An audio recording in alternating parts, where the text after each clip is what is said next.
In this video, we'll be taking a look at 3 college basketball games happening on November 29, 2022, and providing you with free team picks and total picks for each one of those games. So 2 picks for each game, 6 picks in total. Welcome back to Cash Out Sports. Let's dive right into it. Oh, and don't forget to subscribe and to click the bell icon to get notified as soon as these videos get released, so that you have more time to plan out your bets as we provide these videos on a daily basis. I can guarantee that you'll have all the important information that you'll need on these 3 college basketball games after fully watching this video. One more thing before we start. If you would like to gain access to our best exclusive betting picks to take your sports betting journey to the next level, then check out our Patreon in the link down below, where we offer anywhere from 1 betting pick a day up to 10 betting picks a day and much more. Now let's get started.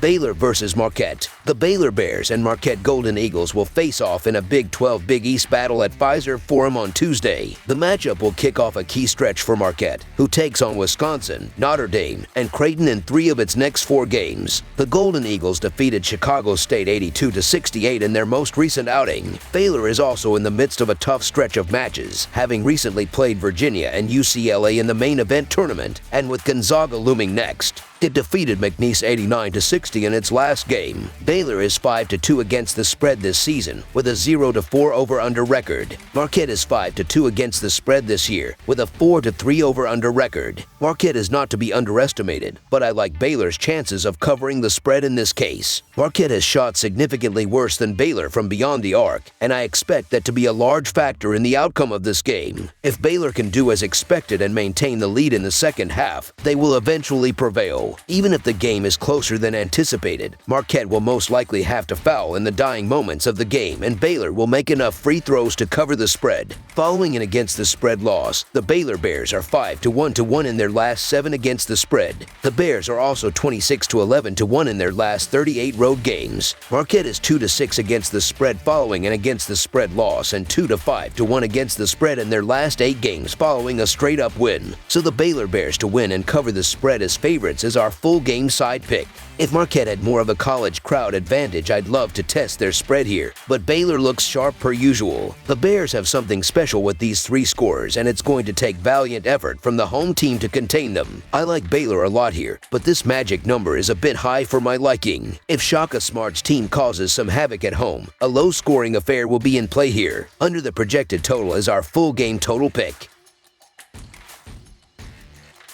Georgia Tech versus Iowa. Georgia Tech leaves their home state and heads to Iowa to face the Hawkeyes on Tuesday night. Georgia Tech beat North Alabama 80-61 at home on Saturday as -14.5 favorites. Iowa dropped their first game of the season on Saturday to TCU 79-66, despite being -6.5 favorites. Georgia Tech is 4-1 against the spread in their last 5 games and 5-11 against the spread in their last 17 games following an against the spread win. The under is 5-0 in Georgia Tech's last 5 games, and the under is 4-1 in their last 5 road games. Iowa is 4-1 against the spread in their last 5 games following an against the spread loss, and 10-4 against the spread in their last 14 games. The over is 3-1 in Iowa's last 5 Tuesday games, and the over is 19-7 in their last 27 home games. Iowa is the recommended side in this game, as they look to rebound from a disappointing loss against TCU. It was an uncharacteristic game for the Hawkeyes, as they shot 3/17 from beyond the arc and turned the ball over 20 times. Even after that loss, Iowa still ranks 4th nationally in turnover rate, which goes to show just how good they typically are at taking care of the basketball. If they can take care of the ball against Georgia Tech,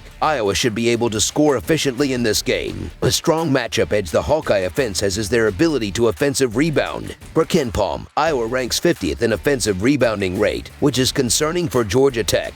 Due in large part to their use of zone defense, the Yellow Jackets allow offensive rebounds to their opponents at the 18th highest rate in the country. On the other end, Georgia Tech's offense is very poor, ranking 189th in adjusted offensive efficiency. They struggle to shoot from the perimeter, which allows opposing defenses to pack the paint to deny easy baskets. Their upper half ranking in KenPom's adjusted tempo metric is also problematic for them in this game, as you do not want to get into an up-tempo game with Iowa. The Hawkeyes rank in the 90th percentile in transition offense according to Synergy, so expect to see them extend the lead enough to cover the spread at the final buzzer. So the Iowa Hawkeyes to win and cover the spread as favorites is our full game side pick. The Yellow Jackets scored a solid 80 points last time out, and Iowa will give up points. They play at a fast pace and have allowed 71 and 79 points respectively in their last 2 games against Clemson and TCU. In addition, the Hawkeyes have reached at least 83 points in all but 2 games and have the ability to exploit any defense. They attempt an average of 22 threes per game. Georgia Tech has now fared well against strong opposition, allowing Utah to shoot 46% and Marquette to sink 47.5% of their field goals against them. The over is 19-7-1 in the Hawkeyes' last 27 home games. Iowa had looked very good in their first 5 games of the season, but started to struggle in the second half of their 5th game and looked horrible against TCU. Georgia Tech lost to Utah and Marquette, but was able to bounce back in their last game. I expect a barrage of scoring in this matchup. Over the projected total is our full game total pick. Virginia versus Michigan. The Virginia Cavaliers and the Michigan Wolverines meet in college basketball action from the Chrysler Center on Tuesday night. Virginia is 9-1 against the spread in their last 11 games following an against the spread loss, and 1-10 against the spread in their last 11 games following a win by 20 or more points, while the over is 10-2-1 in their last 13 road games. Michigan is 1-5 against the spread in their last 6 home games and 2-9 against the spread in their last 11 games following a win, while the over is 5-1 in their last 6 games against a team with a winning percentage above .600. Michigan has struggled this season despite a 5-1 record to start the year. Michigan barely beat Eastern Michigan, Ohio, and Jackson State, while getting pummeled by Arizona State by 25 points. Virginia is undefeated and has another very good defensive team. After a down year, the Cavaliers have been very impressive in this young season with wins over Baylor and Illinois. They boast a top 5 offense in Ken Palm's adjusted offensive efficiency, and they shoot 44.8% from deep with an assist rate that is at the top of all of college basketball thanks to elite guard play from Kihei Clark and Reese Beekman. They also are very good defensively, ranking 15th in adjusted defensive efficiency and allowing just 58 points per game. The Wolverines have not been as good as the Cavaliers offensively or defensively, but they have been solid. They rank 30th in adjusted offensive efficiency per Ken Palm and score 77 points per game, led by Hunter Dickinson's 18.5 and Jet Howard's 15. Like last year, the Wolverines do not seem to be as good defensively as they were during their deep March Madness runs, but they rank inside the top 100 in Ken Palm's defensive efficiency and hold opponents to 70 points per game. Everything starts with Dickinson when it comes to Michigan's offense, which means Virginia needs someone that can at least slow him down. Fortunately for the Cavaliers, they have someone who can do just that in Caden Shedrick. Shedrick gives up a bit of size to Dickinson, who is unlike any big man the Cavaliers have seen yet this season, but is a great shot blocker and has the ability to defend in the post. If he can force Dickinson into a poor shooting night, Michigan will be in trouble. None of the other Wolverines crash the boards quite like the Cavaliers do, so there could be a lot of one-shot empty possessions for Michigan against this Virginia defense if Dickinson is limited in any fashion. Knowing Coach Tony Bennett and his coaching prowess, I expect an effective game plan for Dickinson and for the Cavaliers to force other players to beat them. Unfortunately for Michigan, not many other guys have stepped up to the plate this season aside from Howard. I think Virginia currently has too much balance and is playing too well for the Wolverines, who have another tough matchup waiting for them this weekend against the Kentucky Wildcats. I'd be lying if I said I wasn't the slightest bit tempted at getting points with Michigan at home. Though the problem is that Virginia's earned the respect of laying points on the road in this situation, as the Cavaliers have ultimately looked better up to this point against a much tougher schedule. Virginia looks like they're on a mission after being snubbed from the tournament last year. I am shocked that the line is this low, to be completely honest, so the Virginia Cavaliers to win and cover the spread as favorites is our full game side pick.